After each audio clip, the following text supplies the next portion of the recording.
Assalamualaikum warahmatullahi wabarakatuh.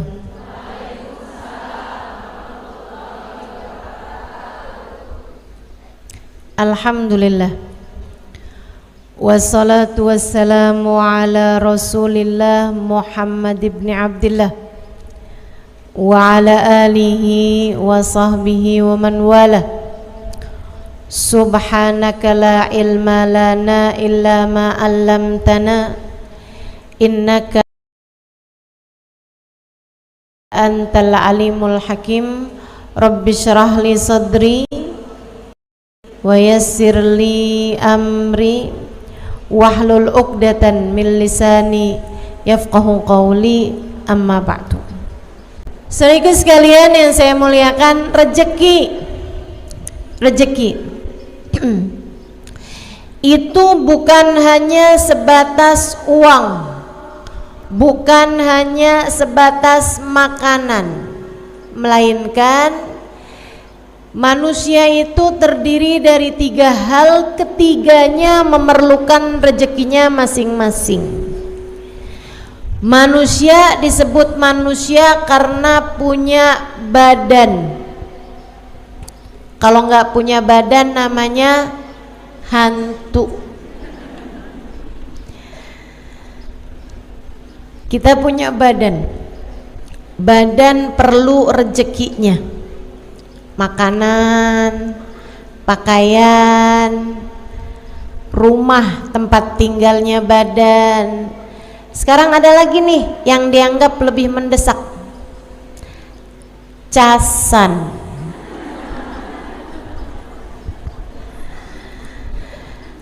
Badan perlu pakaiannya, perlu makanannya, dan itu adalah rezekinya badan kita. Tapi selain daripada badan, manusia juga punya yang namanya akal, pikiran. Ini juga perlu rezekinya.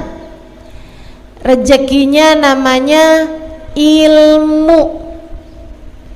Perlu nih rezekinya akal kita.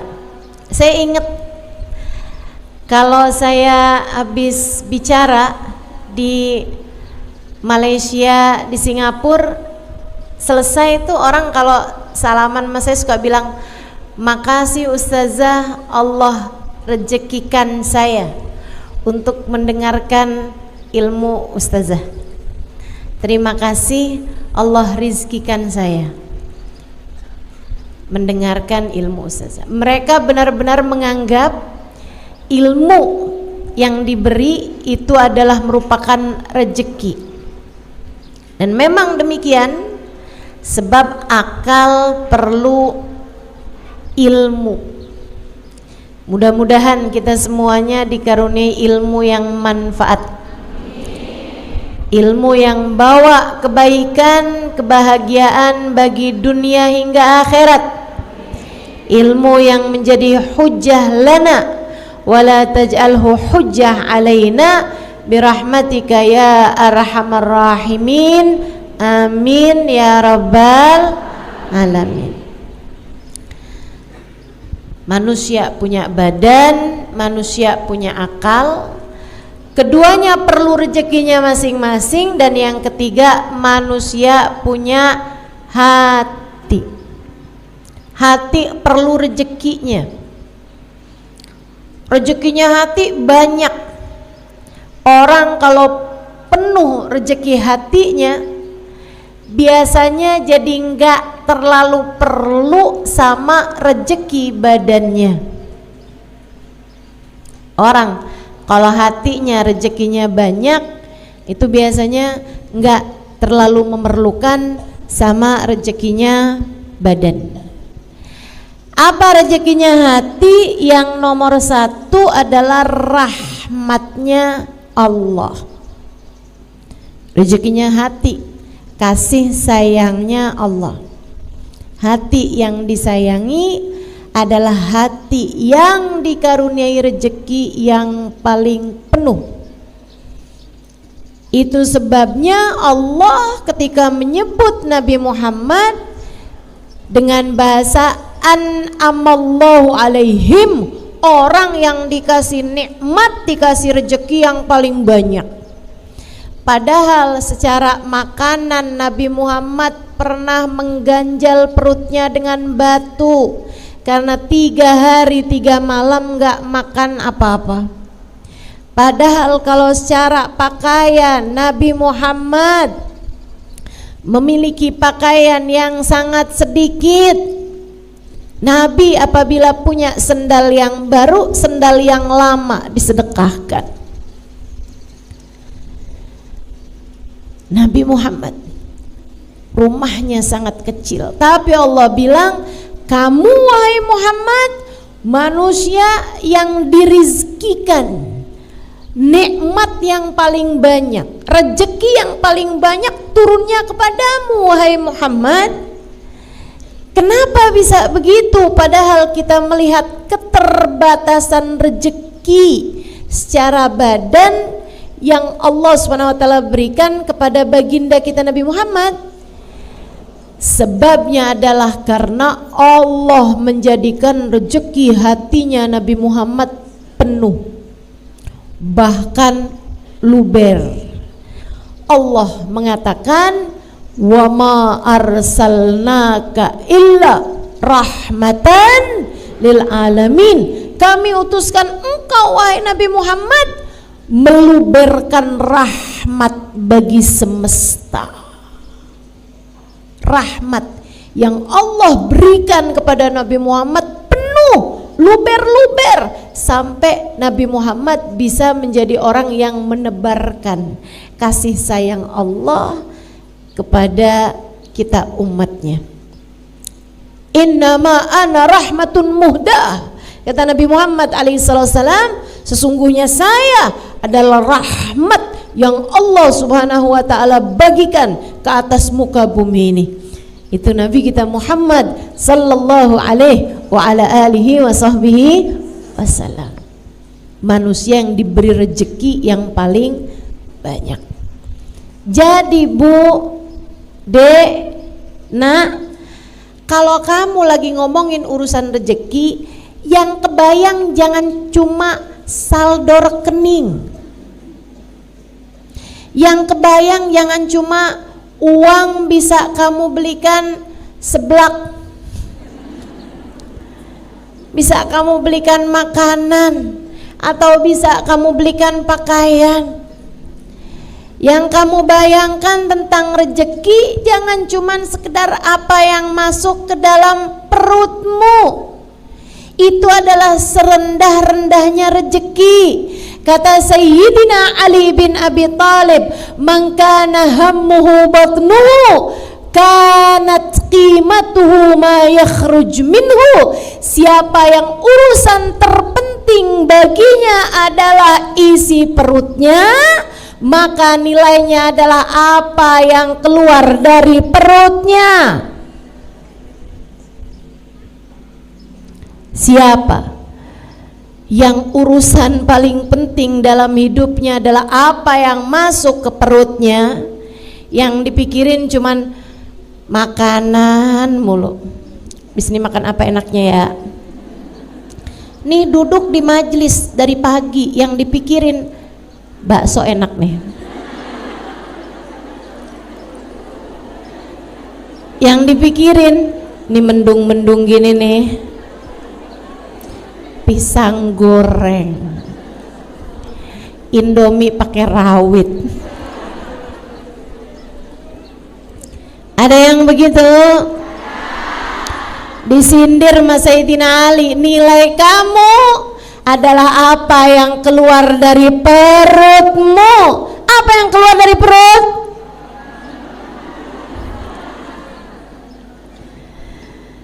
Ya Allah, rezeki bukan cuman sekedar itu Bu.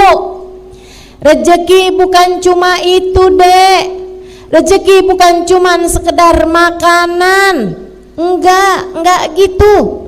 Itu termasuk bagian dari rezeki, akan tetapi itu adalah serendah-rendahnya rezeki. Nah kalau minta rezeki, minta tuh sekalian rizki-rizki yang besar-besar. Bahkan badan kita ini rezeki paling besarnya bukan makanan. Mauan mana punya makanan enak-enak tapi sakit, ama sehat tapi makanannya serba sedikit atau serba terbatas. Mauan mana? Sehat tapi makan enak, katanya iya. Teman-teman seiku sekalian yang saya muliakan, kesehatan itu adalah rezeki yang lebih besar daripada rezekinya makanan gitu. Kita tuh sama Allah kalau dikasih sehat, Bu, makan apa aja enak, betul? Saya dulu tidak menyadari ucapan itu sampai umur saya 40 tahun. Udah di atas umur 40 tahun, ya Allah, nggak boleh salah makan dikit.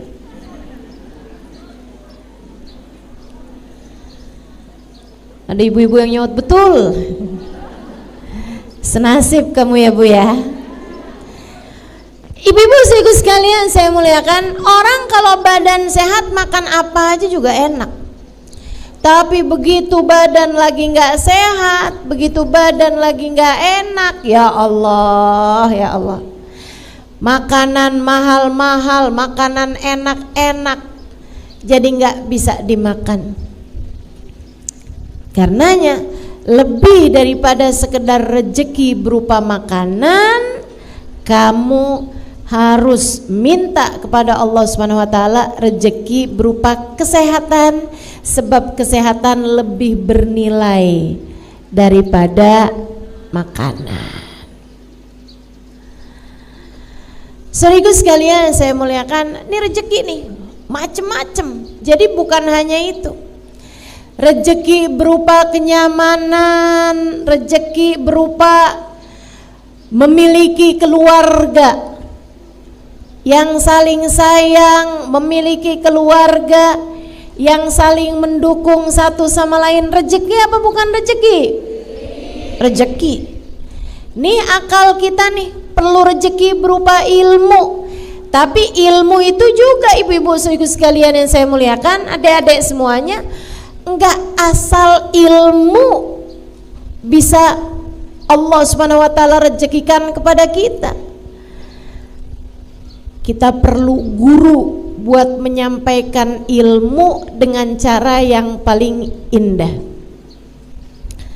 Guru saya Habib Ali Al-Jufri pernah mengatakan, saya ketika membaca berita teroris bawa bom bunuh diri, ngebom, saya kalau baca berita ada pasukan-pasukan bawa bendera la ilaha illallah Muhammad Rasulullah, nyerang anak-anak, nyerang orang-orang tua, bawa ketakutan di hati manusia. Beliau mengatakan, saya kalau mendengar ajaran-ajaran yang haram, bid'ah, syirik,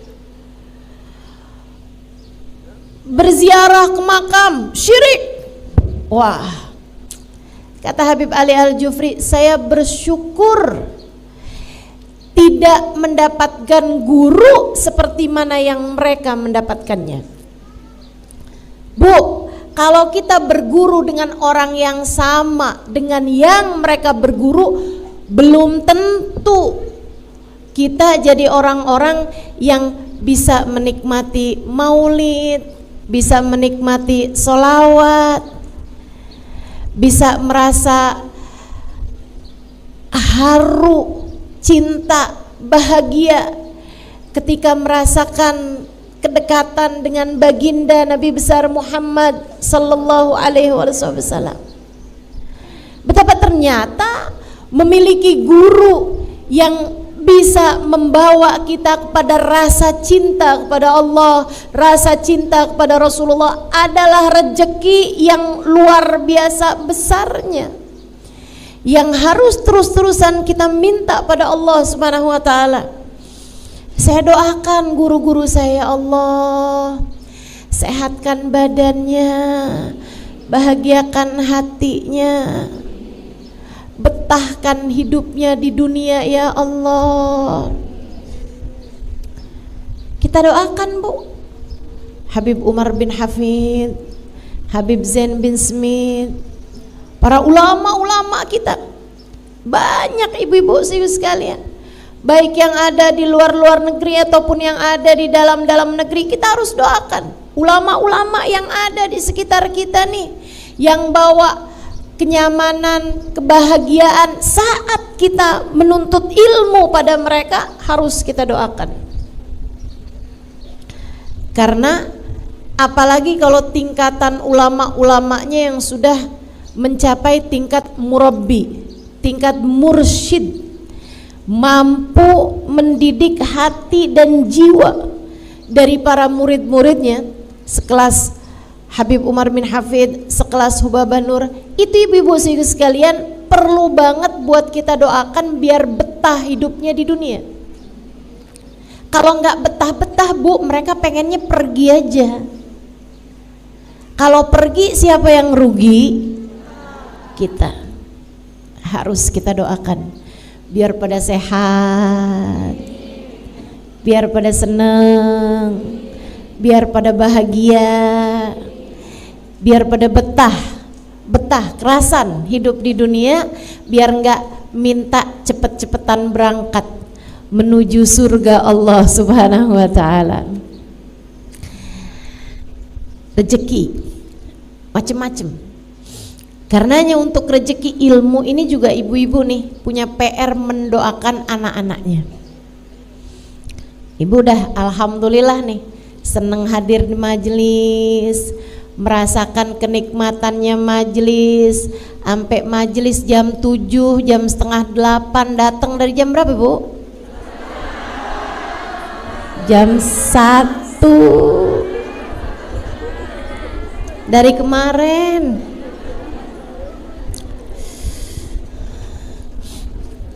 Dari tanggalannya belum ganti ya. Masya Allah. Saudariku sekalian yang saya muliakan, kamu perlu mendoakan anak-anakmu. Jangan sampai mereka mendapatkan guru yang salah atau yang tidak membawa kenyamanan atau menyampaikan ilmu dengan cara-cara yang tidak baik gitu. Terus didoain, ya Allah kasih buat anak cucu saya ya Allah guru yang dapat membimbing hati mereka menujumu ya Allah. Nih dengerin bener-bener nih, kalau kamu doa jangan cuman ya Allah anak-anak saya ya Allah jangan sampai lapar, anak saya ya Allah kasih sehat biar pada bisa belajar benar, ujiannya bagus. Jangan cuma sekedar itu ibu-ibu sekalian, doakan juga karuniakan kepada mereka ya Allah guru yang soleh, yang mampu mendidik hati mereka menujumu ya Allah. Minta. Itu adalah rezekinya akal, rezekinya hati. Lebih tinggi lagi, ibu nih ya, punya anak sehat badannya, makannya bergizi, ibu punya uang buat ngasih makanan-makanan yang enak, makanan-makanan yang bergizi. Ibu punya uang buat beliin dia rumah, buat beliin dia, maksudnya rumah tempat tinggal kalian layak dihuni, buat bisa kasih dia pakaian yang layak gitu. Anak-anak ibu bersih, rapi, cakep, sehat badannya, mauan begitu, akan tetapi anak nggak dapat hidayah atau maukan. Mauan mana? dunia terbatas, tapi anak soleh soleha nggak tinggal sholat. Bahkan ibu bangun di jam 3 pagi, jam setengah 4 pagi, masih sekitar 1 jam lagi dari azan subuh. Ibu lihat kok lampunya hidup nih, kamar anak ibu, ibu buka, anak ibu lagi sholat tahajud, anak ibu lagi baca Quran, anak ibu lagi berdoa. Bu, tapi dia keadaannya serba terbatas. Misalnya kamu gak punya banyak rezeki secara untuk makanan, pakaian, tempat tinggal, tapi punya anak-anak yang soleh-soleha. Mauan mana kamu? Rezeki yang seperti itu atau semuanya serba dikasih Allah banyak-banyak? Makanan banyak, ada kendaraan, ada rumahnya besar semuanya, dari mulai satpam sampai ke supir, sampai ke tukang bersih-bersih, sampai ke tukang tanaman, semuanya ada. Punya asisten pribadi, punya segala macam, kehidupan duniamu dicukupkan. Akan tetapi anak-anak yakin saya, anak soleh solehah jauh lebih kamu inginkan daripada sekedar rezeki yang sifatnya badaniyah, yang sifatnya zahir. Dari sini kita tahu rezeki akal, rezeki hati jauh lebih indah daripada sekedar rezeki badan kita. Meskipun ketiganya semuanya harus kamu miliki, ketiganya semuanya juga nikmat hidup kita, bahagia hidup kita jika ketiganya Allah Subhanahu wa taala berikan seukuran dengan keperluan kita, kebutuhan kita. Rezeki itu Bu enggak harus banyak, yang penting pas. Ya Bu ya? Pas waktunya lapar ada makanan, pas waktunya tidur punya kamarnya, punya tempat tidurnya, kamarnya ada AC-nya. Atau kalau di Purwakarta nggak panas, ada kipas anginnya. Itu kan namanya pas. Pas waktunya nih orang berangkat haji, ibu mau ingin juga pengen daftar haji juga, pas ada uangnya, ya kan? Waktunya mau pergi majelis nih hari di Nurun Nizam, ada ongkosnya, kan begitu? Pas. Tapi kalau misalnya rezekinya banyak tapi nggak pas, ini yang nggak enak nih Bu nih. Rezekinya sih banyak, duitnya banyak nih, waktunya mau pergi pengajian ada aja. Segala udah jalan naik sepeda motor, sepedanya bannya pecah, ada aja gitu penghalang-penghalang dari mendapatkan kesenangan dan kebahagiaan. Makanya bukan itu yang kita minta. Yang kita minta itu rezeki yang pas. Itu pula yang diminta oleh baginda kita Nabi besar Muhammad sallallahu alaihi wasallam untuk rezeki keluarganya. Allahumma ja'al rizqa ali Muhammadin kafafa. Ya Allah, jadikanlah rezekinya keluarganya Muhammad adalah rezeki yang cukup. Yang diminta cukup sama Nabi, bukan berlebihan, bukan banyak, akan tetapi menenggelamkan. Karena rezeki yang penting cukup, yang penting pas. Mudah-mudahan Allah karuniakan kepada kita rezeki yang pas, rezeki yang cukup, rezeki yang jadi sebab kebahagiaan bagi hidup kita dunia hingga akhirat insyaallah. Amin ya rabbal alamin. Amin ya rabbal alamin. Rezeki itu yang enggak papa banyak, itu rezekinya hati. Sebab rezekinya hati itu kalaupun banyak, itu yang ada adalah tumpah. Kalau tumpah, maka ia bisa mengalir kepada orang-orang di sekeliling. Kamu kalau sama Allah, diluberkan rahmatnya Allah subhanahu wa ta'ala ke dalam hatimu, yang ada rahmatnya Allah bakal luber.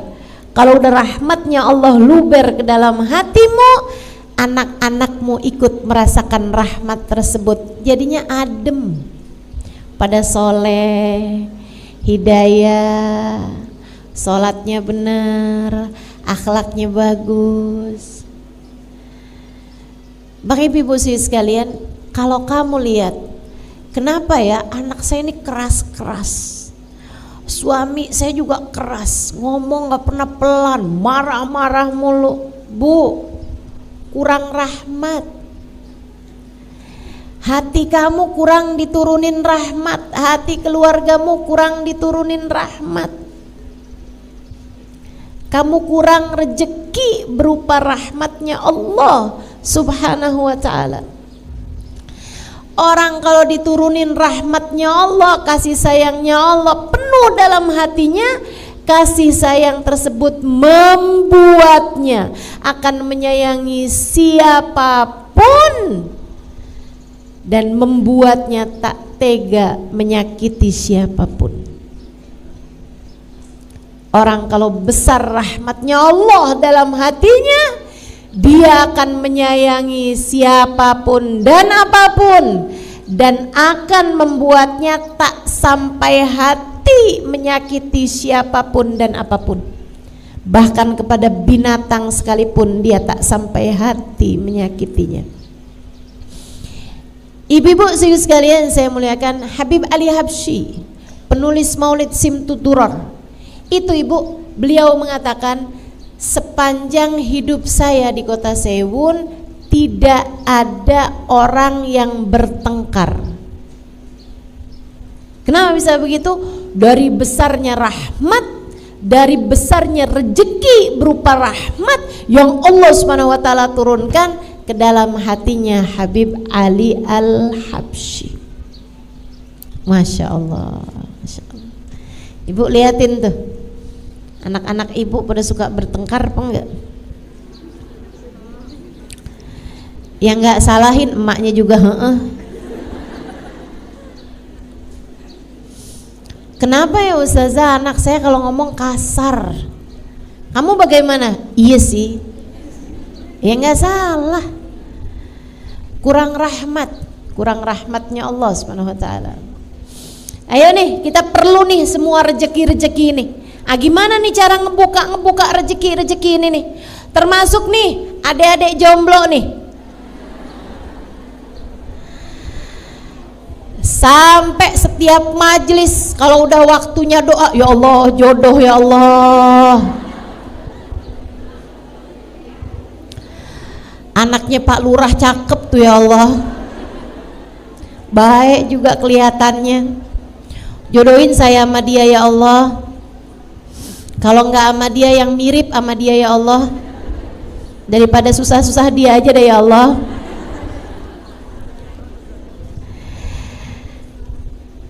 Jodoh itu juga teman-teman, urusan jodoh juga nih, enggak penting banyak, enggak penting banyak, enggak penting besar, badannya XXL gitu enggak penting. Yang penting adalah pas, dan bukan urusan cepat atau lambat. Yang penting adalah tepat. Pas itu tadi, pas buat kamu gitu, pas buat orang tersebut. Suami istri itu yang penting bukan pintar, yang penting bukan kaya, yang penting bukan bisa segala macem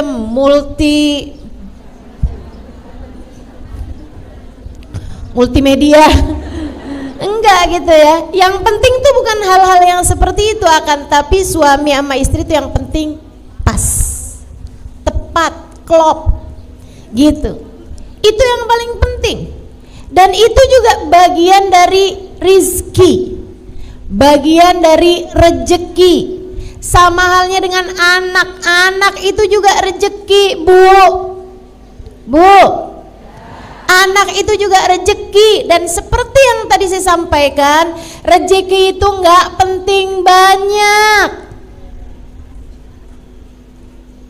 Ya Allah, kasih saya anak 12.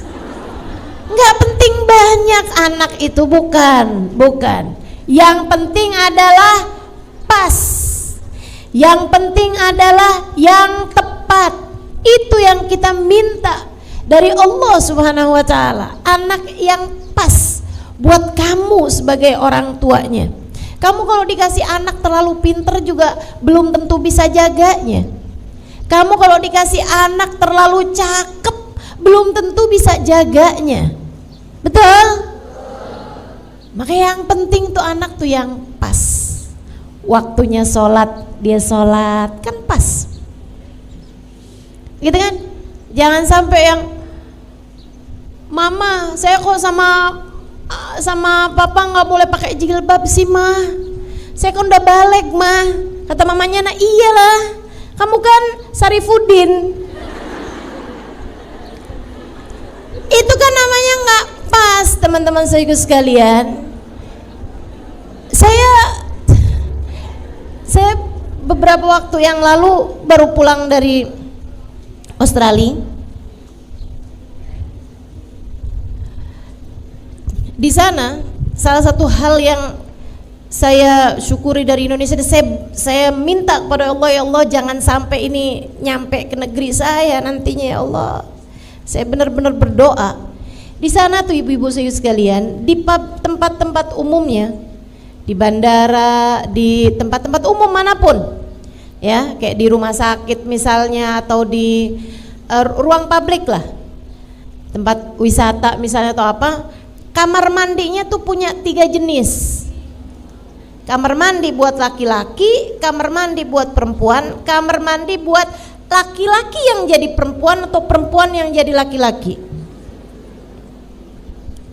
Unisex, ada tulisannya gitu. Jadi ada tandanya, ada tanda laki-laki, ada tanda perempuan, ada tanda yang laki perempuan. Laki-laki jadi perempuan, perempuan jadi laki-laki. Betapa kita takut hal-hal yang semacam ini terjadi di negeri kita yang tercinta ini. Betapa kita sangat takut hal-hal yang semacam ini terjadi kepada anak-anak ataupun cucu-cucu kita. Perlu sekali untuk kita minta kepada Allah SWT, ya Allah tolong jaga anak cucu kami, ya Allah. Tolong jaga anak cucu kami, ya Allah. Jadi anak, cucu enggak penting banyak, enggak penting cakep banget gitu, enggak penting pinter banget gitu, enggak. Yang penting anak yang pas, anak yang soleh, anak yang solehah, pas sebagai hambanya Allah, pas sebagai umatnya baginda Nabi besar Muhammad sallallahu alaihi wa ala alihi wasallam, insyaallah. Amin ya rabbal alamin. Mengingat kebutuhan kita terhadap rezeki banyak sekali, baik rezekinya badan kita, rezekinya akal kita, maupun rezekinya hati kita, baik untuk kita maupun untuk seluruh keluarga kita, anak-anak kita, keluarga kita nih. Karenanya akan saya sampaikan kepadamu 10 hal pembuka pintu rezeki. Enggak akan saya terangkan dengan detail semuanya gitu, enggak. Karena kalau diterangkan dengan detail sampai asar nih kayaknya. Jadi saya akan sampaikan pelan-pelan 10 hal yang dapat menjadi pembuka pintu rezeki bagimu, baik rezeki zahir seperti yang saya sampaikan, rezeki berupa makanan, minuman, tempat tinggal, kendaraan, gitu kan ya. handphone, kenyamanan, apapun aja, rezeki zahir maupun rezeki batin. Seperti yang tadi saya sampaikan, ilmu, guru yang dapat membimbing kita, kajian-kajian yang menyenangkan. Kita mesti juga doakan negeri kita, mudah-mudahan senantiasa Allah Subhanahu wa taala tetapkan keadaannya menjadi negara yang bebas ngaji dimanapun dan kapanpun. Alhamdulillah. Kita minta sama Allah Subhanahu wa taala, tetapkanlah rezeki yang ini ya Allah, tetapkanlah rezeki yang ini. Karena saya banyak jalan kemana-mana ibu-ibu sekalian, bukan mudah untuk sebuah negara memperkenankan rakyatnya untuk mengadakan kajian-kajian secara umum seperti kita ini. Susah. Saya kalau mau ngisi di Singapura 6 bulan sebelumnya mesti tanda tangan banyak banget, karena dimintakan perizinan kepada negaranya. Untuk bikin satu acara itu dimintakan kertas yang sangat banyak sekali, harus ditandatangani secara langsung oleh pihak yang akan membuat acara tersebut atau mengisi acara tersebut. Bukan mudah. Itu pun juga nggak bisa pakai sarana-sarana umum seperti kita semacam ini gitu ya. Maksudnya nggak orang duduk sampai di jalan-jalanan, itu nggak bisa tuh, mereka tuh harus ngadainnya di tempat yang memang kayak gedung atau tempat-tempat pertemuan atau sekurangnya masjid gitu kan. Itu yang diperkenankan gitu. Sangat sulit sekali kalau ibu pergi ke negara-negara, bahkan kayak negara-negara Saudi Arabia, Abu Dhabi gitu ya, Uni Emirat Arab, juga bukan mudah untuk mengadakan kajian-kajian umum semacam ini. Salah satu dari yang dimudahkan membuat kajian-kajian umum besar-besar semacam ini selain Indonesia, yang saya lihat adalah Hadramaut, Yaman. Di sana juga sama nih kayak begini nih, Habib Umar bikin majelis di pasar, Habib Umar bikin kajian-kajian di mana-mana saja tempat, dan bahkan masjid-masjid mereka mengadakan hataman Al-Quran sampai ke jalan-jalanan, semuanya penuh orang, pandangan yang luar biasa indahnya. Mudah-mudahan Allah Subhanahu wa taala tetapkan negeri ini dan juga negeri Hadramaut ditetapkan kenikmatan-kenikmatannya, dan negara-negara yang lain juga insyaallah mudah-mudahan Allah Subhanahu wa taala karuniakan kenikmatan semacam kenikmatan yang Allah berikan pada negeri kita ini insyaallah. Amin ya rabbal alamin. Juga rezeki hati, semua hal yang akan saya sampaikan ke 10-10-nya ini membuka pintu rezeki zahir dan batin. Yang pertama, kalau kamu pengen rezekimu terbuka, hal pertama yang harus kamu lakukan adalah taat sama perintah Allah, jauhi dosa. Karena rezeki itu adalah sesuatu yang Allah Subhanahu wa taala berikan dan kamu inginkan. Bagaimana mungkin Allah memberi kepadamu apa yang kamu mau jika kamu tidak melaksanakan apa yang Allah mau? Kerjain dulu yang Allah mau, kamu akan diberi apa yang kamu mau. Taat. Nomor 1, kerjakan perintah Allah, jauhi larangan Allah. Sampai-sampai katanya Sayyidina Fudail bin Iyad, kalau saya tidak salah ingat, salah satu dari ulama-ulama kita, idza hassait kaslan fil jasad, kalau kamu ngerasa badanmu lemah, males gitu, lemah badan kamu, dhofan fi jasadi, kalau kamu ngerasa badan kamu lemah, kayak nggak punya kekuatan gitu buat ibadah, buat ngerjain macam-macam hal. Kalau kamu ngerasain badan kamu lemah, kalau kamu ngerasain rezeki kamu tersendat, coba ingat-ingat dosa apa yang sudah kamu kerjakan. Innal dzunub, sungguhnya dosa-dosa memberatkan punggungmu untuk dapat memaksimalkan potensi yang Allah Subhanahu wa taala berikan kepadamu. Dosa bikin badan jadi sakit, dosa bikin rezeki jadi seret. Jadi ibu-ibu nih, daripada kamu nuntut suami habis-habisan. Kalau nggak bawa duit banyak jangan pulang sekalian ke rumah. Daripada kamu kayak begitu buat sama suami, mendingan kamu introspeksi diri. Ya Allah, rezeki seret banget, dosa apa nih saya nih? Coba diinget-inget. Ngomongin orang, sih. Bohongin suami, iya juga sih. Ngomel-ngomel mulu sama suami sama anak, sih. Nyubit anak, iya juga sih. Selagi dosa-dosa masih kamu kerjakan, bagaimana mungkin kamu berharap Allah memberi apa yang kamu mau jika selama ini kamu tidak menjadi hamba yang Allah mau? Bu, sampai-sampai saya pernah dengar satu ungkapan, la ghina ma'az zina. Saya nggak pasti apakah itu ucapan dari baginda Nabi Muhammad SAW, entah itu hadis, entah itu ucapan dari seorang ulama, tapi yang pasti kebenarannya memang nyata.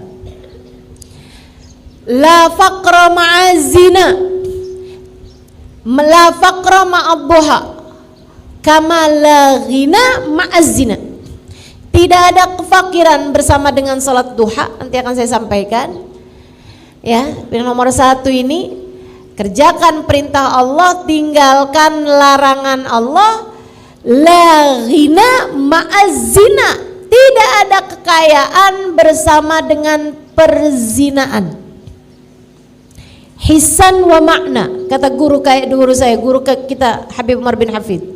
Hisan wa makna, secara zahir dan batin, artinya orang kalau berzina, dia belum bertaubat dari perbuatannya, masih aja gitu. Tar ketemu sama pacarnya atau sama orang yang dia cintai itu ya, yang dia senengin itu, kemudian dia berzina gitu kan. Teman-teman sih sekalian, walaupun sekarang sedang tidak mengerjakan perbuatan zina itu, tapi dalam masa-masa dia belum bertaubat dari perbuatan zinanya tersebut, tidak akan Allah berikan kekayaan, kecukupan, gak akan. Kurang aja terus, ambisi aja terus, kepengen ini, kepengen itu, terus aja gitu. Walaupun uang saldo di rekeningnya udah banyak, kurang aja rasanya. Dan ini kesian. Bu, saya nggak kesian orang yang punyanya hartanya sedikit, binisbah harta ya, terhadap urusan harta. Saya nggak kesian sama orang yang hartanya sedikit. Saya kesian sama orang yang hartanya banyak tapi tidak pernah merasa cukup.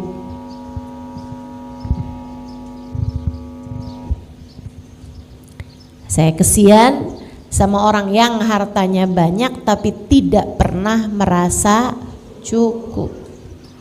Kayak terus aja ambisi, sampai curigaan mulu. Kalau dia perempuan kan, curiga aja sama HP suaminya, curiga aja nih suaminya pergi kemana nih, hidupnya blingsatan, takut setengah mati. Kalau malam-malam susah tidur, takut ada yang bobol rumahnya, hidupnya terus saja ketakutan gitu.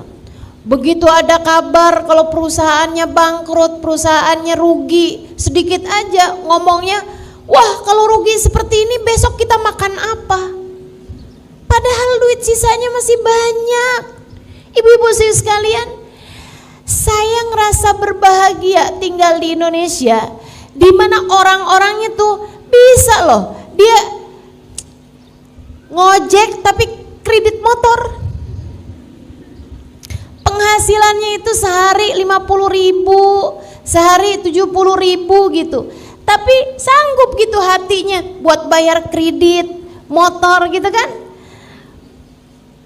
luar biasa. Jadi teman-teman saudara sekalian, masalahnya bukan sama berapa uang yang kamu punya, berapa nilai yang kamu punya, tapi kemampuan hati untuk bisa merasa cukup dengan rejeki yang Allah Subhanahu wa taala berikan gitu.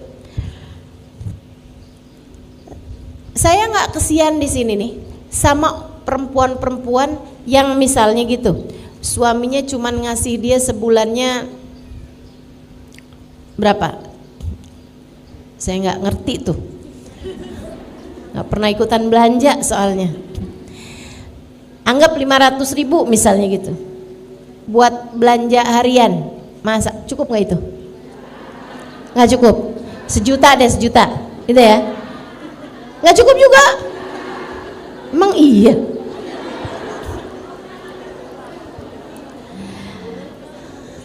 Sebulan nggak cukup. Oke. 3 juta cukup. Oke. Ya, saya nggak kesian misalnya nih cukupnya nih 3 juta, tapi dia sama suaminya dikasih sebulan 2 juta buat belanja hari-harian gitu, buat masak hari-harian. Saya nggak kesian sama orang yang seperti itu. Yang saya kesianin adalah perempuan-perempuan yang suaminya udah ngasih setiap bulannya 10 juta, tapi mukanya nggak ada senyum-senyumnya kecuali tanggal muda.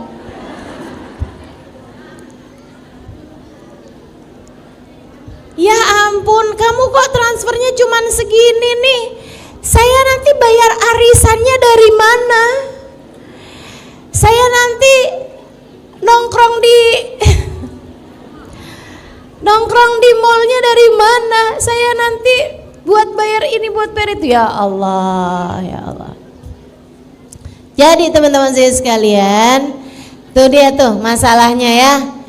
Orang kalau nauzubillah berbuat perzinaan dan dia belum bertaubat dari perzinaannya, itu walaupun dikasih seberapa hatinya nggak akan pernah merasa cukup. Dan itu adalah siksaan paling menyiksa terhadap urusan rejeki. Yang tersiksa tuh bukan yang dikasih rejeki yang sedikit, Bu, akan tetapi yang tersiksa itu orang yang dikasih rejeki seberapapun nggak pernah merasa cukup. Dia orang yang jauh lebih tersiksa. Dan itu orang kalau berzina, naudzubillah min dzalik, sama Allah dikasih hukuman hati yang tidak pernah merasa cukup. Itu namanya hissi, itu namanya sesuatu yang maknawi, sesuatu yang secara batinnya. Sementara zahirnya juga, guru saya Al-Habib Umar bin Hafid mengatakan, orang kalau berzina belum bertaubat dari perbuatan zinanya, dalam masa-masa perzinahan tersebut pasti sama Allah dikasih waktu di mana dia kelaparan, pengen makan, kehausan, pengen minum, nggak ada yang bisa memberikannya pada saat itu. Nggak dia punya saat itu sampai dia harus menengadahkan tangannya meminta kepada orang lain. Walaupun sebanyak apapun uangnya. La ghina ma'az zina. Tidak ada kekayaan, kecukupan bersama dengan perzinaan. Mudah-mudahan Allah jauhkan kita dari dosa zina dan dosa apapun yang menjauhkan kita dari rahmatnya Allah Subhanahu wa taala, insyaallah. Amin ya rabbal alamin. Adik-adik sekalian saya muliakan, ini saya sampaikan kepada adik-adik nih, Dek. Jangan mau memberikan sesuatu yang sangat berharga dari dirimu, yaitu nilai harga dirimu itu, Dek. Jangan mau kamu menyerahkannya kepada laki-laki manapun di luar bingkai pernikahan dengan atas nama cinta. Cinta nggak bikin kamu jauh dari Allah. Cinta yang benar nggak bakal bikin kamu jauh dari Allah. Dan laki-laki yang sungguh mencintaimu pasti akan menjagamu. Dengarkan ucapan saya. Laki-laki yang mencintaimu pasti akan menjagamu. tak akan membiarkanmu bersama dengan dirinya terjerumus di dalam lubang-lubang dosa, dalam lembah-lembah nista. Adik-adikku saudaraku sekalian, Sayyidil Habib Umar bin Hafid menyampaikan, orang tuh kalau masuk surga semuanya akan membusungkan dada ila ashabuz zina, kecuali pelaku zina. Andai Allah sudah menghapuskan dosa-dosanya dengan dia berada di dalam neraka karena dia matinya bawa iman, misalnya nih umat Nabi Muhammad ngerjain zina, dia dimasukkan ke dalam api neraka untuk waktu yang cukup lama sampai kemudian udah waktunya dia masuk ke dalam surga, karena bagaimanapun dia matinya membawa iman, dia akan menjadi orang yang masuk surga dengan menundukkan kepala. Malu di surga aja malu, kalau masuk surga pun pelaku zina akan masuk surga dalam keadaan menundukkan kepala karena malu. Jangan biarkan dirimu terjebak dalam jurang nista yang semacam itu. Ini pesan dari orang tua. Saya adalah orang tua bagimu. Dek, dengarkan saya. Enggak sampai segitunya sayang sama orang, sampai kamu mau-maunya memberikan hal yang paling berharga dalam dirimu itu. Nilaimu nak, nilaimu dek, ada pada kehormatanmu. Jangan biarkan ia terinjak-injak oleh bisikan-bisikan setan dalam dirimu itu. Jauhi zina, jauhi apapun yang mendekatkanmu kepada zina. Jauhi, tidak akan membawamu kepada kebahagiaan, kesenangan, rezeki yang melimpah. Enggak. Tidak akan membawamu kepada kebahagiaan rasa dicinta. Enggak. Ia hanya akan membawamu kepada penyesalan demi penyesalan di depan matamu. Dunia, sebelum kamu menyesal di akhirat nanti dengan sedalam-dalamnya penyesalan, saya menyampaikan kepadamu hal ini atas nama cinta anak-anakku. Jaga kehormatanmu nak, jaga kehormatanmu. Jangan mau-maunya kamu menggadaikan kehormatanmu dengan mengatasnamakan cinta. Sekali lagi saya sampaikan padamu, kalau kamu cinta, kamu akan jaga dirimu. Kalau dia adalah laki-laki yang benar mencintaimu, dia akan menjaga dirimu, tak akan mau menyentuhmu kecuali sesudah kalian halal, dihalalkan oleh pernikahan. Jangan love ghina ma'azina. Kamu pengen jadi seseorang yang rezekimu mudah, yang rezekimu melimpah, yang rezekimu pas, yang rezekimu cukup, yang rezeki kamu dirizkikan oleh Allah Subhanahu wa taala hal-hal yang indah dalam kehidupan. Rezeki akalmu, kamu dikaruniai ilmu yang manfaat. Rezeki hatimu, kamu disayang Allah, kamu disayang Rasulullah, dikaruniai keimanan, keikhlasan, kesyukuran, ketawaduan. Kamu dikaruniai akhlak-akhlak yang terpuji. Kamu dikaruniai cinta kepada manusia-manusia yang dicinta oleh Allah Subhanahu wa taala. Kamu ingin dikaruniai hal-hal yang indah-indah semacam itu, tinggalkan dosa, kerjakan jalan taatmu kepada Allah Subhanahu wa taala. Kamu jangan nyari jodoh sampai enggak mau pakai jilbab. Ngapain kayak begitu? Susah ustazah dapat jodoh kalau laki-laki nggak lihat betapa indahnya rambut saya ini. Susah ustazah dapat laki-laki yang mau menikahi saya kalau dia nggak tahu betapa sangat seksinya badan saya ini. Kalau pikiranmu seperti itu, kamu hanya akan bertemu dengan laki-laki yang hanya akan memandang tubuhmu dan akan memandang kecantikanmu semata sebagai sebab dia mencintaimu. Dan yang di luar sana yang lebih cantik darimu banyak, yang di luar sana yang badannya lebih bagus dari kamu banyak.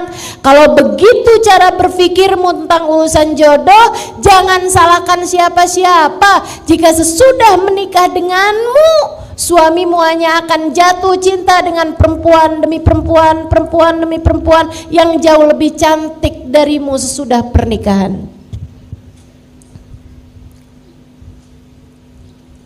Naikkan nilaimu dengan menaikkan taatmu di sisi Allah. Percaya saya, kamu menjadi apa yang Allah mau, Allah akan beri apa yang kamu mau. Jadilah hamba yang Allah mau, Allah akan menjadi seindah-indah Tuhan sesuai dengan apa yang kamu mau. Allah akan beri padamu apapun yang kamu inginkan. Teman-teman saudaraku sekalian, Allah menyampaikan dalam hadis qudsinya, innama ana alladhi idza qultu li syai'in kun fayakun sa'aj'al man ahbabtuhu idza qala li syai'in kun fayakun. Aku adalah zat yang apabila menghendaki sesuatu hanya perlu berkata jadilah, maka jadilah sesuatu tersebut. Aku akan menjadikan hamba-hamba yang aku cintai apabila menghendaki sesuatu hanya perlu berkata jadilah, maka jadilah sesuatu tersebut. Kalau kamu dicinta, kamu akan diberi sesuai dengan yang kamu inginkan. Jalan pertama untuk membuka pintu rezekimu adalah dengan taat dan jauhi dosa. Insya Allah. Yang kedua, ibu-ibu sekalian saya muliakan, nih, kalau kamu kepengen wangi, kamu mesti deket sama orang yang tukang jual minyak wangi. Atau sekurangnya kamu mesti deket sama orang yang wangi-wangi, biar kamu bisa dikasih minyak wangi, kan gitu ya? Ya kan? Itu sesuatu yang niscaya teman-teman. Kalau kamu pengen pinter, kamu harus deketi orang yang pinter-pinter. Kalau kamu pengen solehah, kamu mesti deketi orang-orang yang solehah-solehah. Karenanya kalau kamu kepengen menjadi seseorang yang diberi nikmat rezeki sama Allah Subhanahu wa taala yang sesuai dengan apa yang kamu inginkan, rezeki zahir, rezeki batin, semuanya nih dikasih sama Allah Subhanahu wa taala, maka kamu mesti dekat sama orang-orang yang memang telah diberi nikmat sama Allah paling banyak. Siapa mereka? Allah sebutkan dalam Al-Qur'an.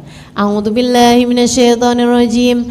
Man yuti'illaha war rasul faulaika ma'al ladzina an'amallahu alaihim minan nabiyyina was siddiqina was syuhada was salihin wa hasuna ulaika rafiqa dzalikal fadlu minallah wa kafa billahi alima. Kata Allah, siapa yang taat kepada Allah dan Rasulnya, mereka akan dikumpulkan di akhirat nanti bersama dengan orang-orang yang dirizkikan paling banyak sama Allah, yang dikasih kenikmatan paling melimpah ruah dari Allah Subhanahu wa taala, yang dikaruniai rezeki badan yang paling pas, yang paling cukup, rezeki akal yang paling ilmu yang paling bermanfaat, rezeki hati yang paling melimpah ruah. Siapa mereka? Allah sebutkan, minan nabiyyin, para nabi-nabinya Allah, wasiddiqin, para wali-walinya Allah, wasyuhada, para pejuang di jalan Allah, para ulama, para pejuang di jalan Allah Subhanahu wa taala, wasalihin, orang-orang soleh. Maka yang nomor 2 dari pembuka pintu rezeki adalah cintai para nabi, para wali, para ulama dan orang-orang soleh. Cintai mereka. Yang mencintainya membawamu kepada kedekatan dengan Allah Subhanahu wa taala. Karena Bu, saya kasih tahu, rezekimu itu hanya perlu kamu jemput.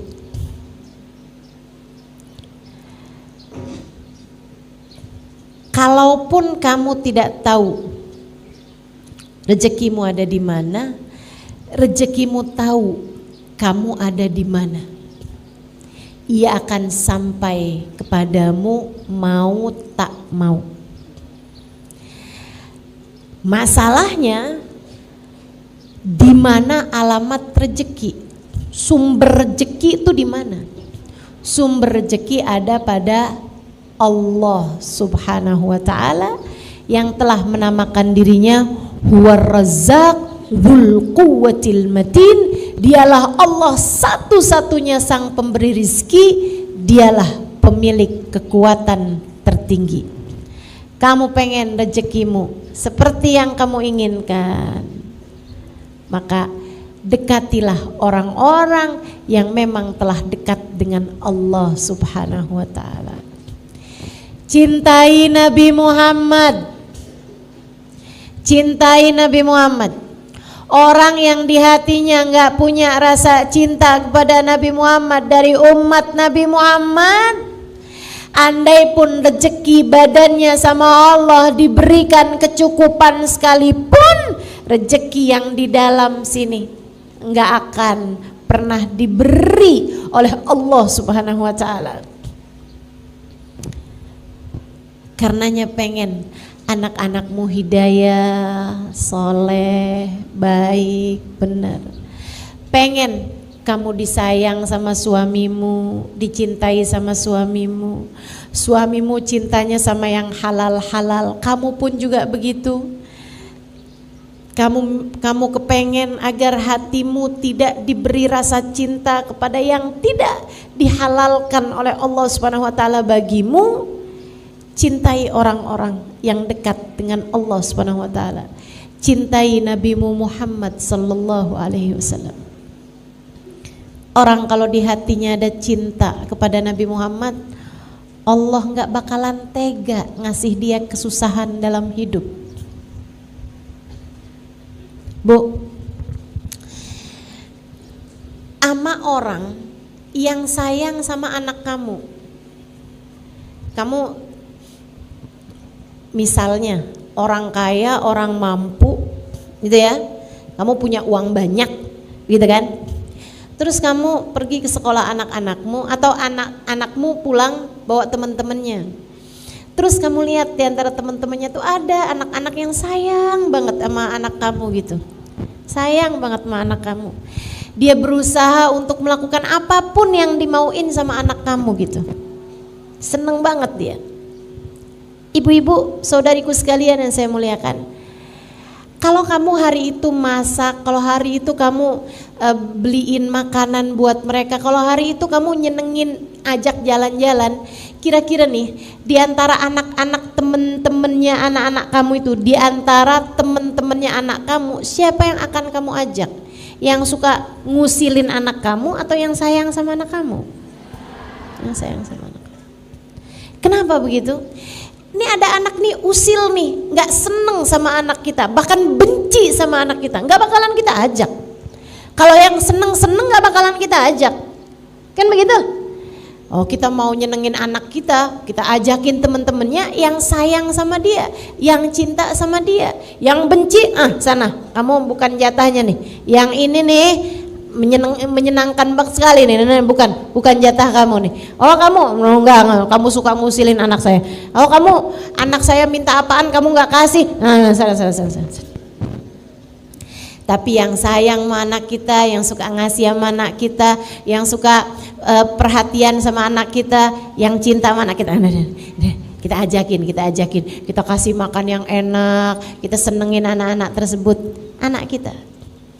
Kenapa begitu? Karena kita sayang sama anak kita, maka kita akan menyayangi siapapun yang sayang sama anak kita. Pun demikian dengan Allah Subhanahu wa taala. Allah tidak pernah mencintai siapapun lebih daripada cintanya kepada Nabi Muhammad. Allah tidak pernah mencintai siapapun lebih daripada cintanya kepada Nabi Muhammad. Maka Allah akan menjaga, Allah akan melindungi, Allah akan memberi jalan terindah bagi hidup seseorang yang di hatinya terdapat cinta kepada Nabi besar Muhammad sallallahu alaihi wasallam. Maka kamu kalau ngerasa, kenapa ya suami saya kok nggak sayang sama saya? Kenapa ya suami saya kok nggak ada cinta-cintanya sama saya gitu? Kayak saya selalu aja dimarahin, saya selalu aja dikatain kasar misalnya gitu. Coba lihat hatimu, adakah di hatimu rasa cinta kepada Nabi Muhammad?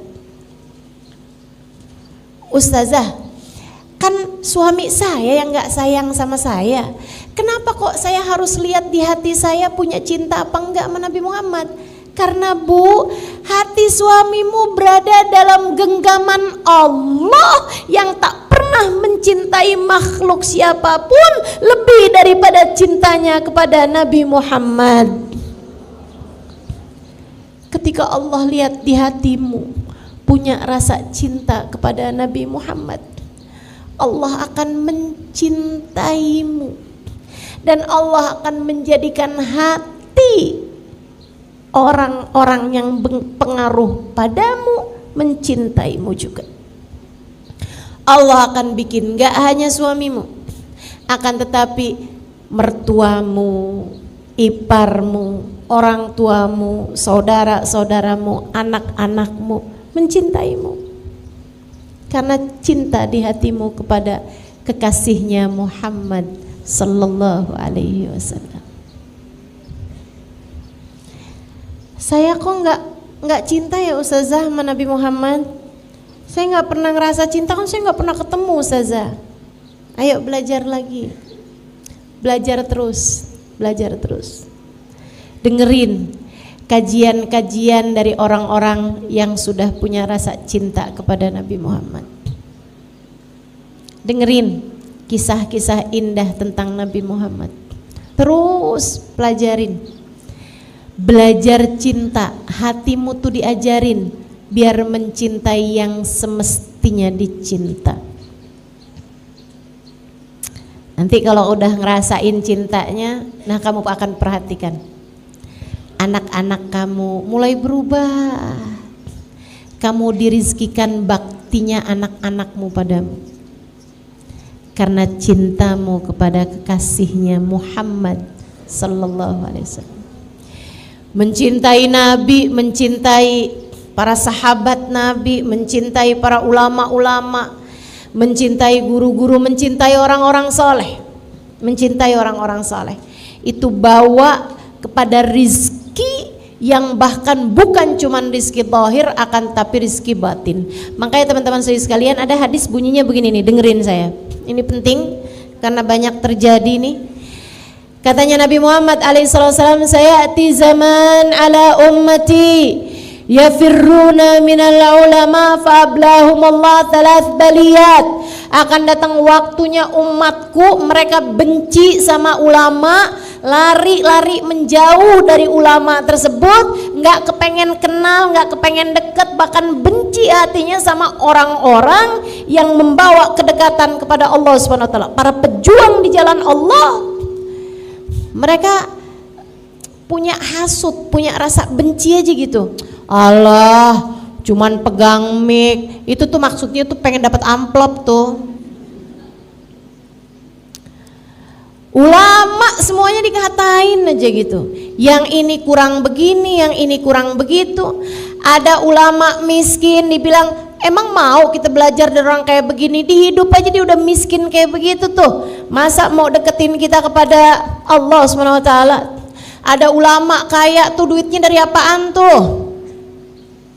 Dia jual agamanya, katanya gitu. Kamu maunya bisa cintanya sama ulama yang kayak gimana? Saudaraku sekalian yang saya muliakan, maka masalahnya ini bukan pada ulama yang kaya atau ulama yang miskin. Masalahnya ada mah hatimu tuh, punya penyakit-penyakit. Sehingga kalau ada pejabat kaya, kamu puji-puji tuh, enak tuh jadi pejabat tuh, kaya, hidupnya mulia. Begitu ada pejabat miskin tuh, dia tuh gak korupsi tuh. Giliran nama pejabat kamu bisa husnudzon, giliran nama yang lain-lain kamu bisa husnudzon, tapi giliran nama ulama kenapa kamu bisa selalu suudzon? Masalahnya bukan sama ulamanya tapi sama hatimu. Masalahnya bukan sama ulamanya tapi sama hatimu. Kata Nabi Muhammad alaihissalam, akan datang waktunya pada umatku, mereka lari dari ulama, gak mau deketin ulama, benci sama ulama. Allah berikan padanya 3 jenis bala. Apa itu? Yang pertama, Allah angkat keberkahan pada harta mereka dan pada anak mereka. Anaknya gak berkah, hartanya gak berkah, kurang aja terus-terusan.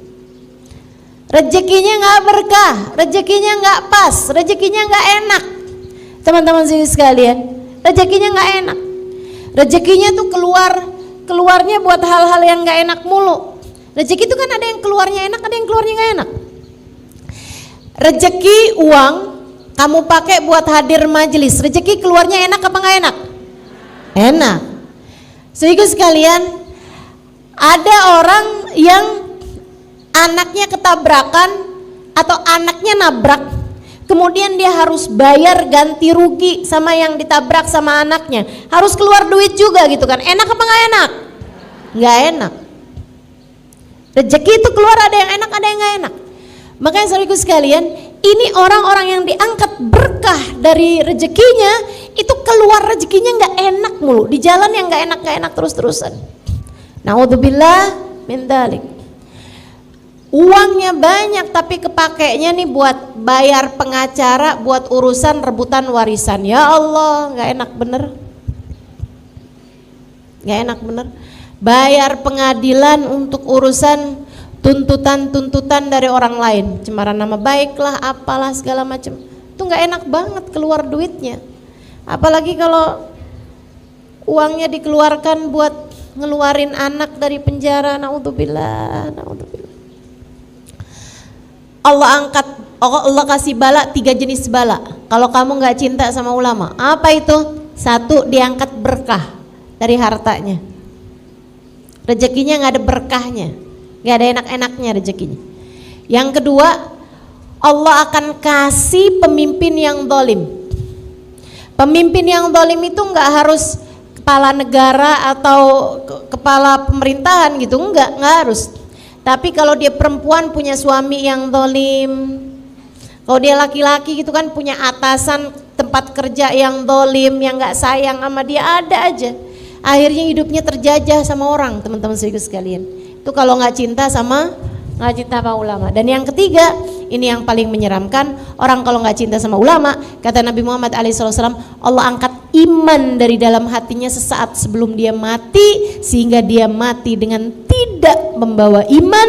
Dia mati bukan sebagai umatnya Nabi besar Muhammad sallallahu alaihi wa ala alihi wa sahbihi wasallam. Maka hal kedua yang harus kamu lakukan untuk membuka pintu rezekimu adalah cintai orang-orang saleh, cintai para ulama, cintai para wali-walinya Allah Subhanahu wa taala, dengan kamu senang berziarah ke makam mereka yang meninggal dunia, dan kamu senang untuk mendatangi majelisnya para ulama-ulama yang masih hidup di atas muka bumi, dan cintain yang nomor satunya adalah baginda Nabi besar Muhammad sallallahu alaihi wasallam.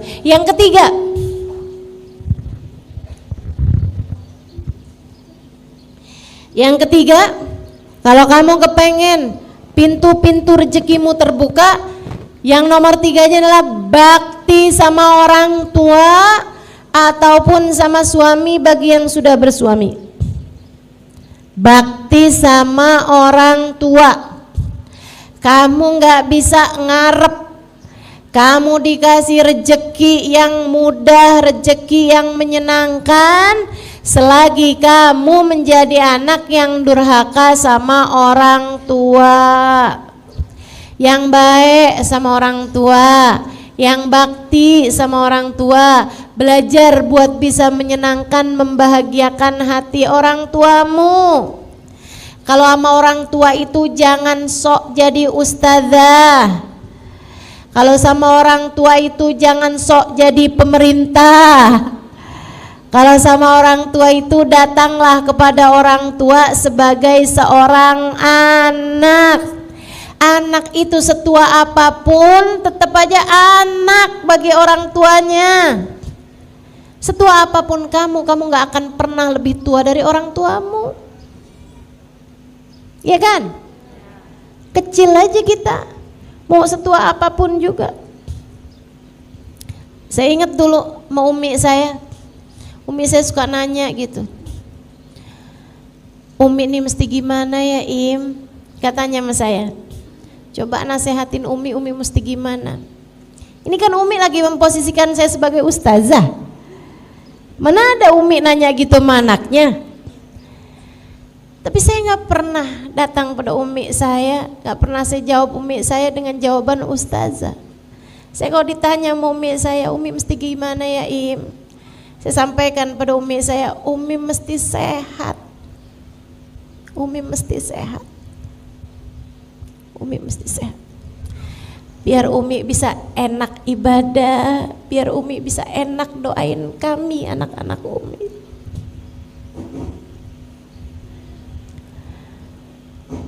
Sama orang tua itu nggak usah bawa-bawa dalil teman-teman, sayangi aja. Nggak usah bawa hadis, nggak usah bawa ayat-ayat Quran, nggak usah, sayangin aja, sayangin. Tapi ibu saya nggak mau sholat ustazah, doain.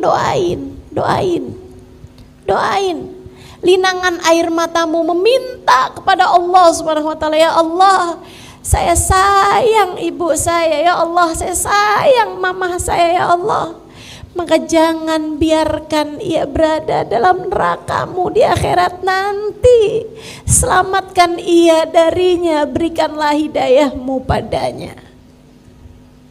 Linangan air matamu mendoakan orang tuamu punya nilai sangat besar di hadapan Allah, lebih daripada ceramah-ceramah yang kamu sampaikan, lebih daripada kamu menyampaikan dalil apapun kepada orang tuamu itu.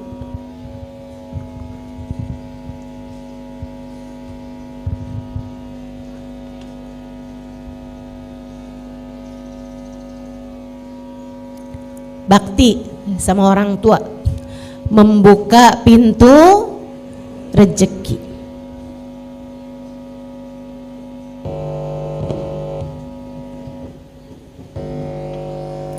Nih buat adik-adik jomblo, para jombloers, kamu salah satu dari hal yang bisa bikin kamu mudah-mudahan deket dengan jodoh yang soleh. Nih yang amin kenapa emak-emak ya?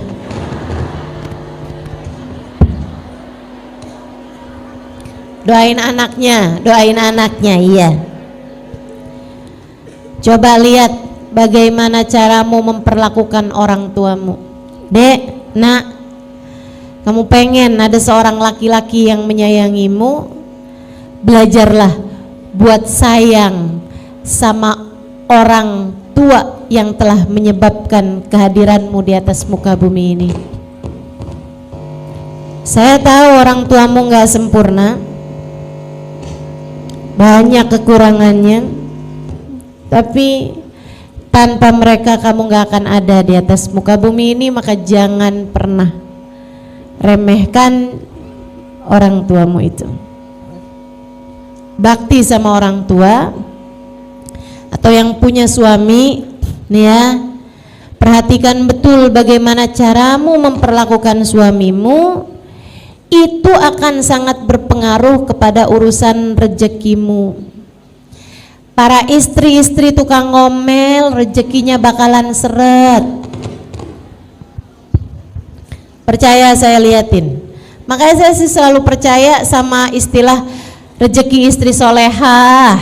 Emang bener, istri tuh kalau solehah rezekinya bakalan melimpah ruah. Istri kalau solehah bakalan dikasih sama Allah rezeki yang mudah.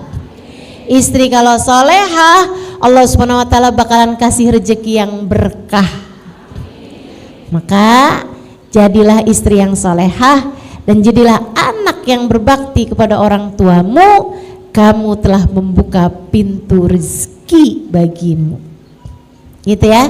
Yang nomor 3. Yang nomor 4, kamu kalau kepengen rezekimu itu juga luas, gampang, mudah, berkah, membuka pintu-pintu rezeki, silaturahmimu dijaga.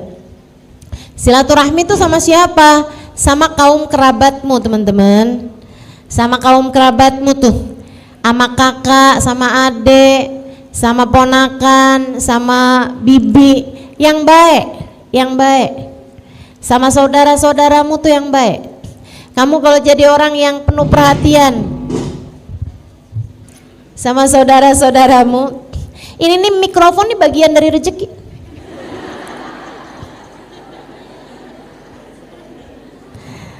Ya ini rezeki saya nih hari ini. Ya udah mesti terima gitu kan. Iya, saya sih nerima, nggak tahu ibu-ibu dari tadi yang kenapa sih nih. Nah, apa-apa Bu ya, orang udah mengusahakan yang terbaik, insya Allah. Bagaimanapun semuanya ada di tangan Allah Subhanahu wa Ta'ala. Allah lah sang pemberi rizki. Tuh kan, kalau kita terima rezekinya jadi bagus. Gitu ya, silaturahmi dijaga, silaturahmi sama kakak sama adik itu yang baik. Kamu kalau ingat saudara kamu, ingatnya gini nih, teman bisa datang dan pergi, tapi saudara kalau hilang, di mana kamu bisa cari? Saudara kamu kan cuman itu aja Bu, kamu nggak bisa pilih-pilih saudara. Itu siapa sih ngeliatin kamu mulu? Oh itu dulu kakak saya, sekarang udah jadi mantan. Emang bisa begitu? Nggak bisa. Kamu kepengen rezekimu jadi mudah, silaturahmimu tuh harus tersambung sama saudara-saudara yang baik-baik, yang baik sama saudara. Jangan tinggalin saudaramu. Kamu kalau lagi dapat kelebihan rezeki, bagi, dahulukan saudara-saudaramu. Cari tahu keadaan saudara-saudaramu, siapa yang sedang membutuhkan, bantuin. Jangan takut, jangan takut. Ustazah, saya punya saudara jahat-jahat semuanya. Warisan saya Ustazah dia kuasain. Misalnya, Bu, kalau saya sih ya Bu ya, urusan harta tuh Bu tuh, yang hilang bisa dicari, iya kan? Urusan harta tuh Bu bisa datang dan pergi, tapi saudara tuh kalau kita kehilangan, kita nggak bisa dapetinnya lagi. Jadi kehilangan harta nggak apa-apa, jangan bikin kamu kehilangan saudara. Orang nggak akuran sama saudara gara-gara urusan warisan, jangan. Kalau ada saudara kamu mau ngerebut warisan, biarin. Yang penting kamu jangan pernah melakukan hal itu terhadap saudara-saudarimu itu. Kalau ada di antara saudara-saudarimu, kamu tahu ngambil sesuatu dari hartamu, ini pesan dari orang yang sangat saya sayangi. Kalau kamu tahu saudaramu ada yang ngambil sesuatu dari hartamu tanpa seizin darimu, mencuri misalnya, ngambil harta kamu misalnya, buruan halalin. Buruan hati kamu tuh bilang, ya Allah saya sudah menghalalkannya ya Allah. Saya sudah menghalalkannya ya Allah, jadikanlah itu sebagai sedekah saya buat dia ya Allah. Jadikanlah itu sebagai hadiah saya buat dia ya Allah, saya sudah menghalalkannya. Buruan halalin. Kenapa gitu? Biar dia jadi harta yang bagus buat saudaramu itu. Nanti kalau hartanya bagus, bakalan perbuatannya, keadaannya juga bakalan jadi bagus. Tapi kalau kamu selalunya itu nggak menghalalkan, apalagi kalau sampai kayak begini, punya saudara begitu modelnya maling, ngambilin harta saya, seumur hidup nggak bakalan saya maafkan. Tar di akhirat saya tuntut saudara saya. Saudariku sekalian yang saya muliakan, jadinya kamu bukan cuma kehilangan harta, kamu juga kehilangan saudara. Kesian saudaramu itu. Bisa jadi dia ngambil sama kamu karena memang keadaannya sedang sangat-sangat sulit, sementara dia susah untuk menceritakannya kepadamu. Kalau kamu tahu saudaramu mengambil sesuatu dari hartamu, ajak bicara. Apa yang bisa saya bantu? Apa yang bisa saya lakukan untukmu? Keadaan kamu sekarang lagi kayak gimana? Bu, to'amuthnen kafis salasah. Kata Nabi Muhammad, makanan 2 orang kalau dimakan rame-rame, dimakan barengan cukup buat 3 orang. Makanan buat 2 orang kalau dimakan barengan, makannya rame-rame barengan, itu bisa cukup buat 3 orang. Rezeki juga gitu. Rezeki kelihatannya dikit, kalau kamu bagi ada orang lain ikut menikmatinya, bakalan cukup buat banyak orang. Buat banyak orang. Alangkah indahnya kalau rezeki kamu tuh saudara-saudaramu ikut-ikutan menikmatinya. Ustazah itu kan kalau duitnya banyak, nah saya duit Ustazah buat sendiri aja nggak cukup. Oh kamu nggak tahu, Allah tuh Bu ngasih rezeki itu nggak gitu modelnya. Ini saya dapat dari guru saya Hubabah Maryam. Halimah, kamu jangan pernah takut ngasih buat orang lain. Allah Halimah, kalau lihat kamu jadi sebab Allah ngasih rezeki kepada hamba-hambanya, Allah akan mengalirkan rezekinya orang-orang lewat tangan kamu. Kamu kalau Allah lihat suka bagi-bagi, Allah bakalan ngasih rezekinya orang-orang lewat diri kamu, sehingga kamu yang bakalan dikasih sama Allah Subhanahu wa taala rezeki yang paling melimpah. Jadi jangan takut untuk memberi dan bersilaturahmi kepada saudara-saudaramu terutamanya, sebab itu adalah pintu pembuka rezeki. Berikutnya sedekah. Ya, yang kelimanya adalah sedekah. Itu tadi sedekah tuh. Sampai-sampai katanya Nabi Muhammad alaihi wasallam, innal bala la yatakhatta riqabas sadaqah. Sungguhnya bala enggak akan bisa ngelewati pundaknya sedekah. Jadi kalau udah ketahanan sama sedekah, kita tuh ngerjain sedekah, itu bala mau turun keangkat semua. Enggak jadi tuh, mendal semua, mental semua. Balanya, musibahnya mental kalau kehalangan sama sedekah. Teman-teman sekalian, sedekah itu memang benar-benar bisa memberikan rezeki dari Allah Subhanahu wa taala. Itu akan lebih mudah kamu mendapatkan rezekinya, segala macam rezeki termasuk kesolehan anak-anakmu seperti yang sudah saya sampaikan. Itu kalau kamu sedekah tuh bisa lebih mudah berharap kesolehan anak-anakmu, gitu ya. Ini anak lagi mau ujian nih misalnya, lagi mau proses penerimaan di sekolah yang kamu harapkan bisa bagus anak kamu sekolah di sana gitu. Udah kamu istikharahkan, sekolahnya bagus, gitu kan. Tapi kok kayaknya susah nih mau masuknya nih, mau tembusnya nih. Sedekah. Bahkan Nabi Muhammad alaihissalam mengatakan, dawu mardakum bis sadaqat, sembuhkanlah sakit orang-orang di antara kalian dengan sedekah. Ibu-ibu sekalian, mohon maaf, hati suamimu misalnya sedang berpaling kepada perempuan yang lain yang gak halal baginya,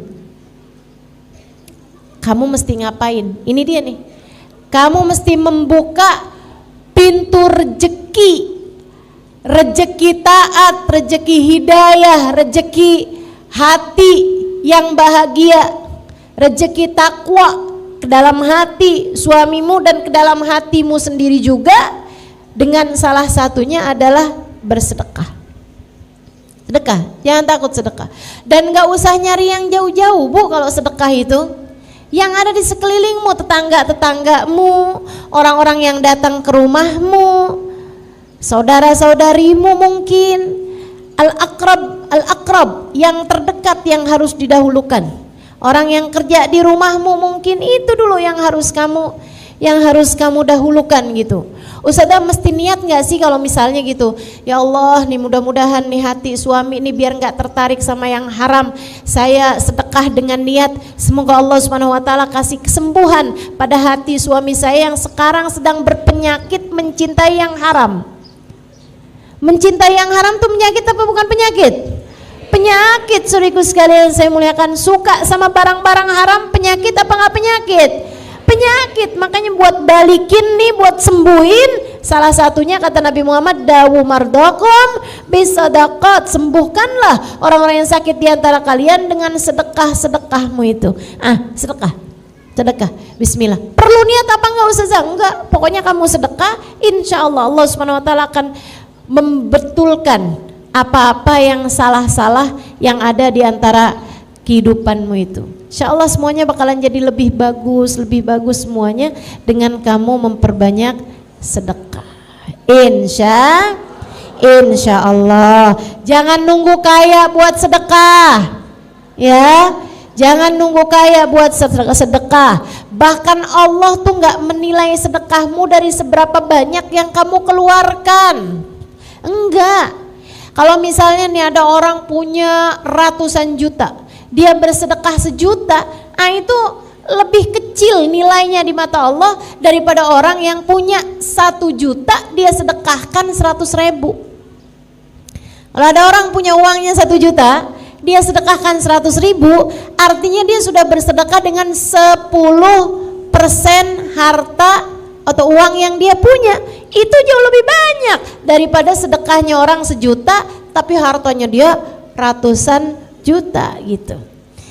Mudah-mudahan ya Allah SWT karuniakan kepada kita hati yang dermawan, insya Allah, amin ya rabbal alamin. Kemudian yang keenam, kalau kamu pengen dibukakan pintu-pintu rezeki, jangan tinggalkan sholat duha.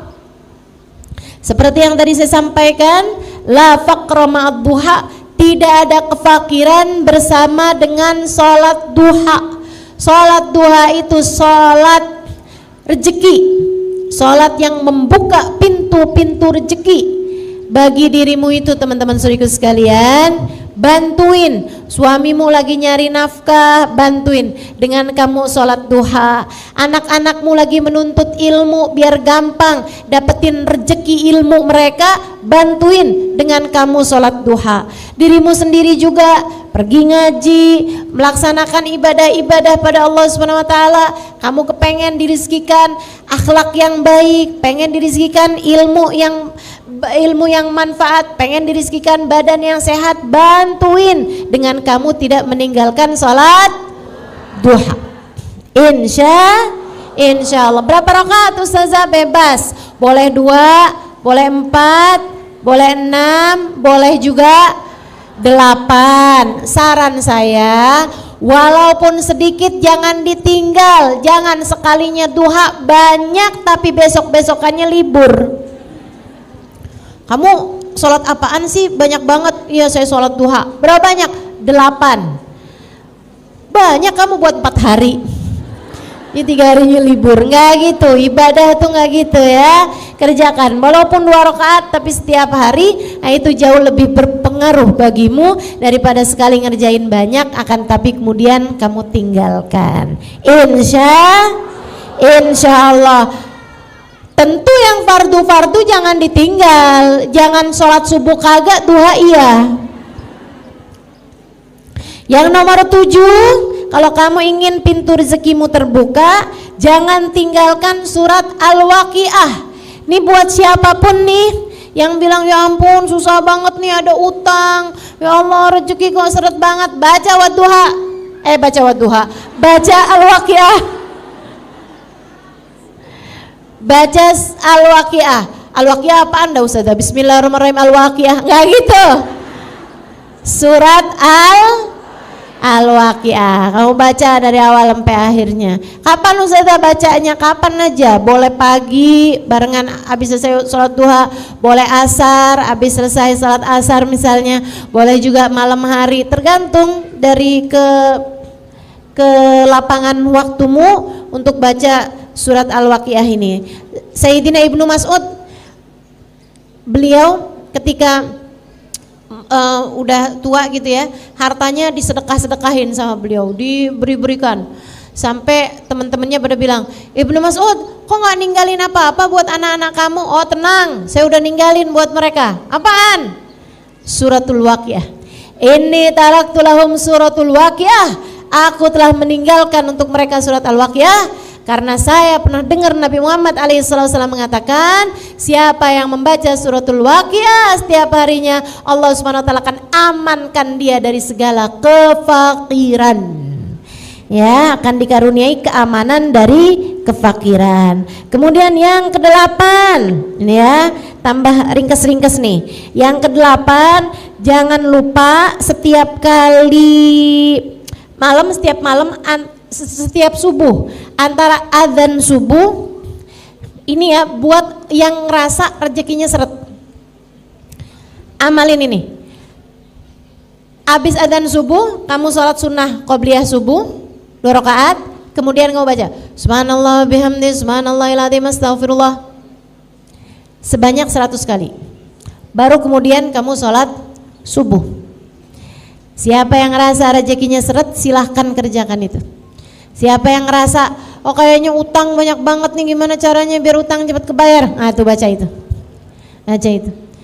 Urusan-urusan rezeki nih yang sedang berada dalam kesulitan-kesulitan rezeki, silahkan amalkan. Apa tadi bacaannya?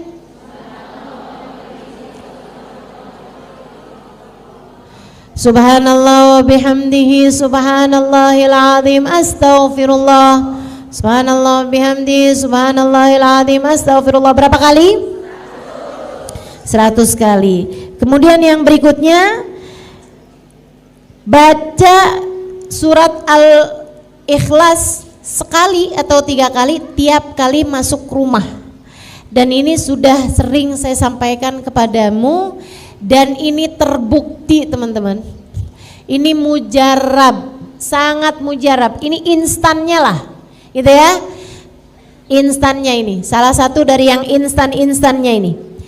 Itu adalah tiap kali kamu masuk ke rumah baca surat Al-Ikhlas. Sekali atau 3 kali. Al-Ikhlas, Al-Ikhlas, Al-Ikhlas. Enggak gitu. Bismillahirrahmanirrahim. Qul huwallahu ahad, Allahus samad, lam yalid wa lam yulad wa lam yakul lahu kufuwan ahad. Selain itu kalau yang di rumahnya suka bertengkar gitu ya, baca juga ayat kursi. Nah, baca juga ayat kursi, itu bikin adem rumah. Kalau kamu ngerasa saya sih bertengkar ini apa, enggak sih ya, karena saya tinggal sendirian. Ya mau nengkarin siapa? Nah itu silahkan kamu baca surat Al-Ikhlas tiap masuk rumah. Assalamualaikum warahmatullahi wabarakatuh. Tuh kalau lagi nggak ada orang, Assalamualaikum wa ala ibadillahi salihin. Assalamualaikum ayyuhan nabi warahmatullahi wabarakatuh. Assalamualaikum wa ala ibadillahi salihin. Kemudian kamu baca surat Al-Ikhlas tadi itu. Nah insyaallah itu yang diajarkan Nabi Muhammad alaihissalam kepada sahabatnya ketika sahabatnya datang kepada Nabi Muhammad dan dia mengatakan bahwa dunia menjadi sempit karena dia terlilit banyak hutang. Kemudian yang terakhir, kalau kamu ingin pintu rezekimu terbuka, maka sering-seringlah, perbanyaklah bersolawat kepada baginda Nabi besar Muhammad sallallahu alaihi wasallam. Solawat senantiasa membuat hal-hal yang berat menjadi ringan. Sampai-sampai Habib Sayyid Muhammad bin Alwi bin Abbas Al-Maliki menyampaikan, tak ada permasalahan apapun di atas muka bumi ini yang tidak bisa selesai dengan sholawat kepada Nabi Muhammad alaihissalam. Gak ada masalah apapun gak bisa selesai dengan sholawat. Insya Allah apapun masalahnya akan terselesaikan dengan bersolawat kepada baginda Nabi besar Muhammad sallallahu alaihi wa ala alihi wa sahbihi wasallam. Mudah-mudahan kita semuanya jadi orang-orang yang dikaruniakan rezeki yang mudah, rezeki yang melimpah insyaallah. Amin ya rabbal alamin. Rezeki yang bawa kebaikan bagi kita dunia dan akhirat. Rezekinya badan kita, makanan, pakaian, uang, dikasih yang halal, yang thayyib, yang berkah. Dikasih kesehatan bagi badan kita, dikasih kesehatan bagi anggota tubuh kita. Insyaallah mata biar dikaruniai mata yang terang.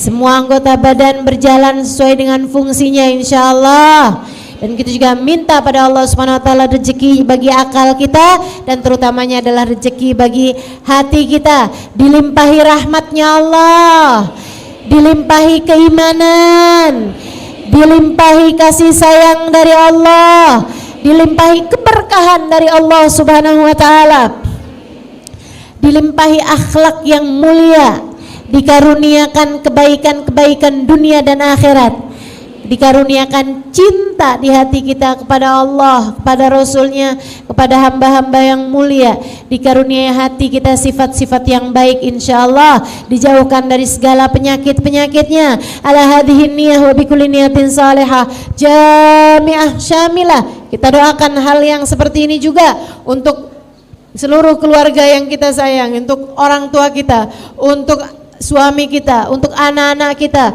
untuk orang-orang yang kita sayang semuanya insyaallah. Ala hadhihi niyyah wa bikulli niyatin salihah jami'ah syamilah la hadratin Nabi Muhammad sallallahu alaihi wa ala alihi wasallam. Al-Fatihah.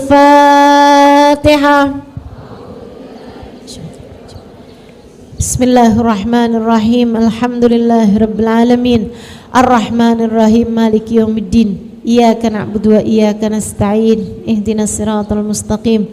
Siratal ladzina an'amta 'alaihim ghairil maghdubi 'alaihim waladdallin. Amin. Allahumma bihaqqil Fatihah, birmatil Fatihah, barakatil Fatihah, taftah lana abwabal khair, tu'amil lana muamalat ahlal khair, takfina min jamil fitan wal minbus wadir. Innaka wali kulli khair mutafaddil bi kulli khair bi rahmatika ya arhamar rahimin. Allahumma inna nas'aluka ziyadatan fid din, barakatan fil umur, wa sihhatan fil jasad, wa sa'atan fil rizqi, wa tawbatan qabla al-maut, wa syahadatan 'inda al-maut, maghfiratan ba'da al-maut, wa afan 'inda al-hisab, wa amana min al-'adzab, wa nasiban min al-jannah, wa rizqna an-nadhar ila wajhikal karim. Allahumma inna nas'aluka min al-uquli awfaraha, min al-adhani asfaha, min al-a'mal azkaha, min al-akhlaq atyabaha, min al-azak azzalaha, min al-afiyah akmalaha, min ad-dunya khairaha, min al-akhirah na'imaha, bihaqqi sayyidina Muhammadin sallallahu alaihi wasallam. Allahumma qsim lana min khashyatik ma tahulu bihi bainana wa baina ma'asik, wa min ta'atik ma tuballighna bihi jannatik, wa min al-yaqin ma tuhawwin bihi alaina masaibid dunya, wa mat'ina Allahumma bi asma'ina wa absarina wa hawlina wa quwwatina ma abqaitana innaka ala kulli syai'in qadir. Allahumma jamilna bil afiyah was salamah, wa qiqna bit taqwa wal istiqamah, wa a'idna min mujibatin nadama fil hali wal ma'al, innaka sami'ud du'a. Allahumma ij'al jam'ana hadha jam'an marhuma, wa tafarruqana min ba'dihi tafarruqan ma'suma, wa la taj'alillahumma lana wa la fina wa la ma'ana syaqiyan wa la matrudan wa la mahruma. Allahumma rabbana atina fid dunya hasanah wa fil akhirati hasanah wa qina adzabannar bi fadli subhana rabbika rabbil izzati amma yasifun, wa salamun alal mursalin walhamdulillahi rabbil alamin. Taqabbalallahu minna wa minkum, taqabbal ya karim. Terima kasih segala perhatiannya, kurang lebihnya mohon maaf. Mohon maaf kalau kepanjangan. Billahi taufik wal hidayah. Kurang panjang. Wal afu minkum. Wassalamualaikum warahmatullahi wabarakatuh.